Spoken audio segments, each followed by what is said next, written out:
guys, Assalamualaikum. Sekarang saya berada di SMK Kesehatan Proskill Indonesia. Nah, hari ini saya akan mewawancarai guru fisika dan kimia yang mengajar di sekolah ini tentang perubahan kurikulum KTSP menjadi K13. Selamat menyaksikan.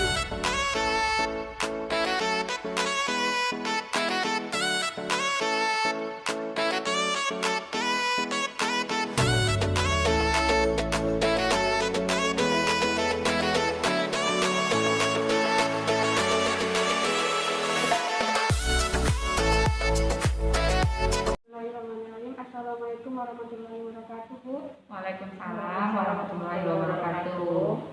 Bagaimana kabarnya, Bu? Alhamdulillah baik. Ya, alhamdulillah baik.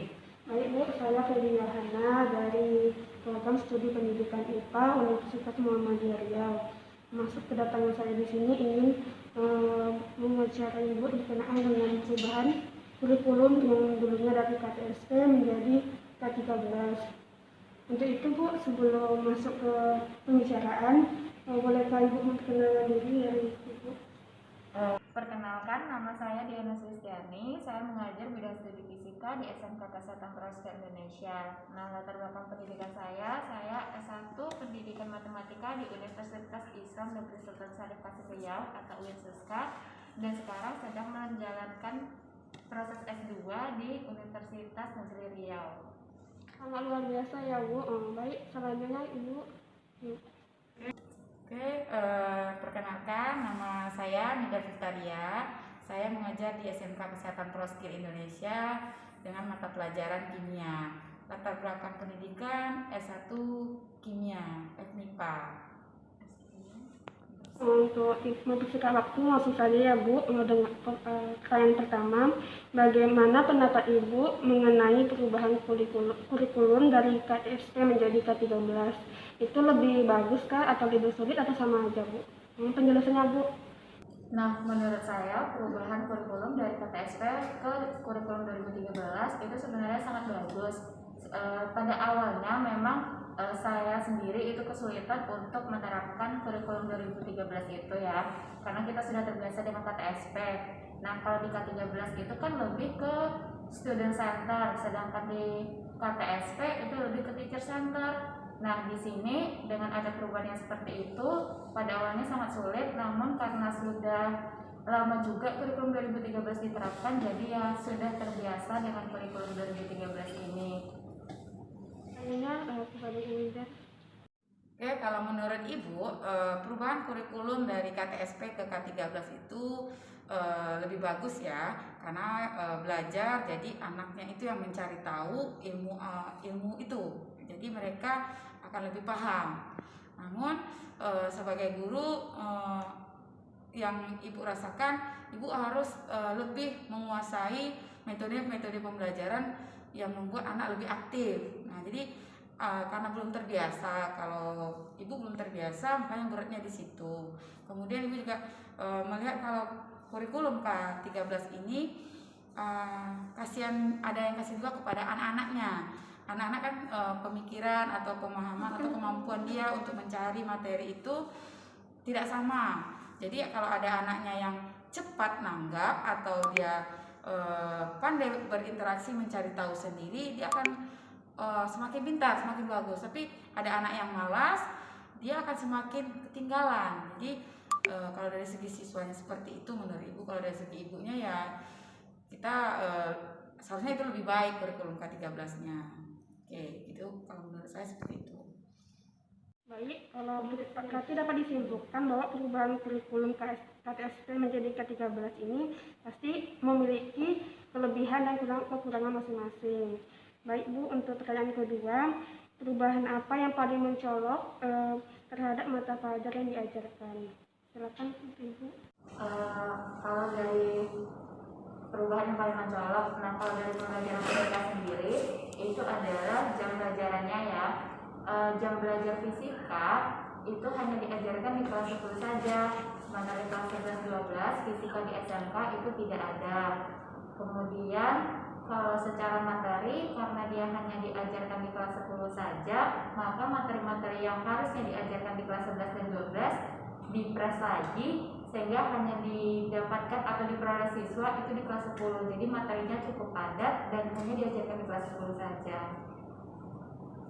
Oke, kalau dari segi ibu ya, belajar kimia hampir sama dengan fisika. Biasanya kita belajar kimia itu kelas 10, 11, dan 12. Tapi karena perubahan kurikulum ini hanya diajarkan di kelas 10.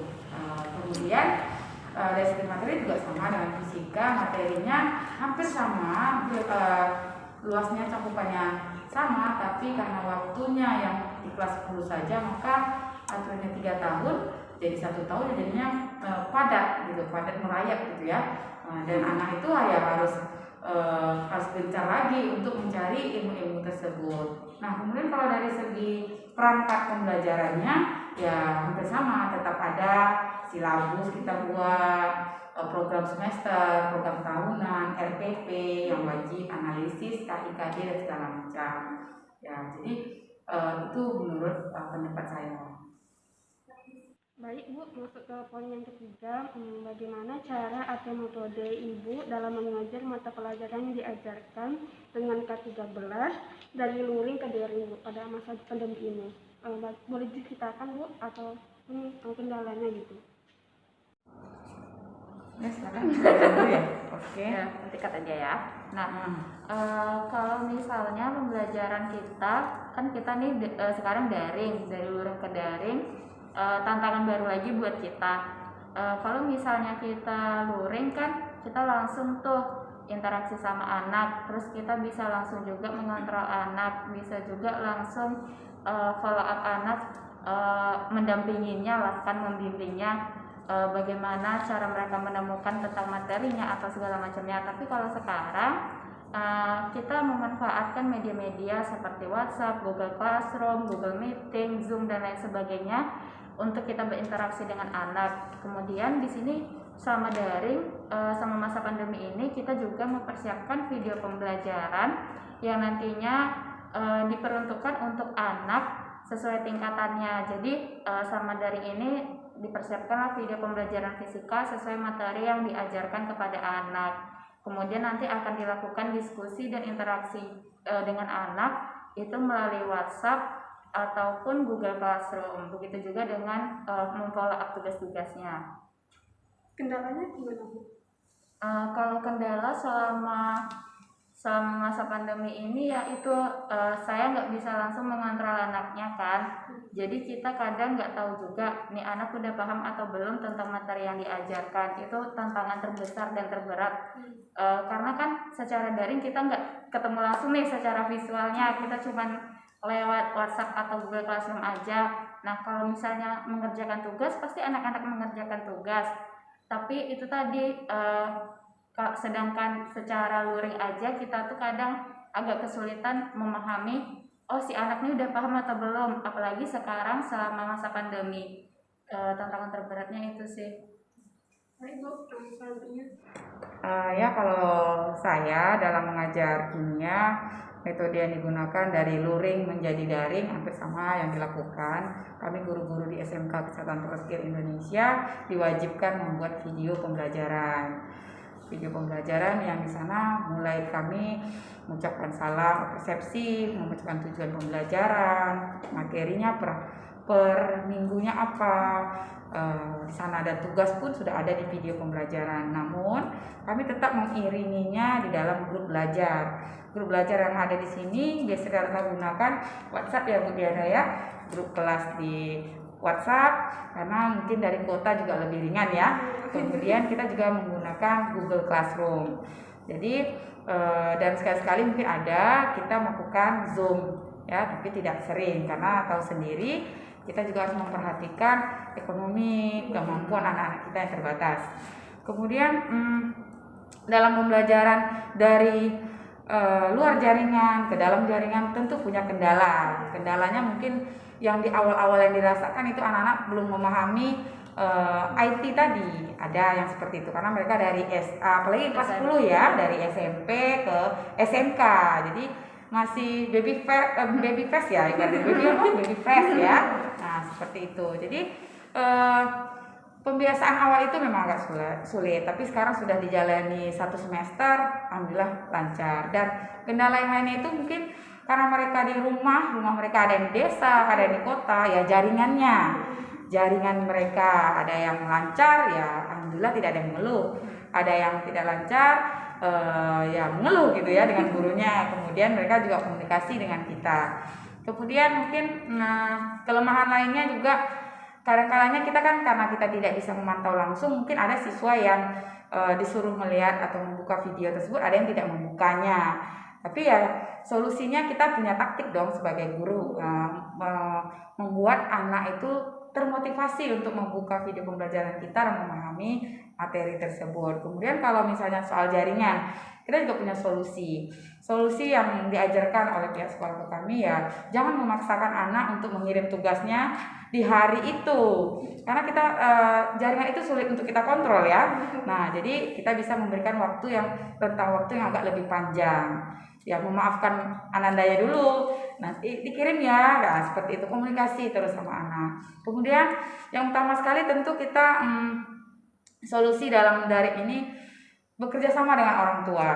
Jadi ya mungkin wali kelas, mungkin dibantu wali kelas untuk menghubungi orang tuanya masing-masing atau memberitahu kepada orang tua untuk kita daring. Jadi anak online, jadi anak harus standby dari jam sekian sesuai dengan jadwal. Jadi kita nggak ngajar dunia maya saja, tapi orang tua juga paham ternyata kita selama daring itu sebenarnya belajar, tapi tidak nampak saja.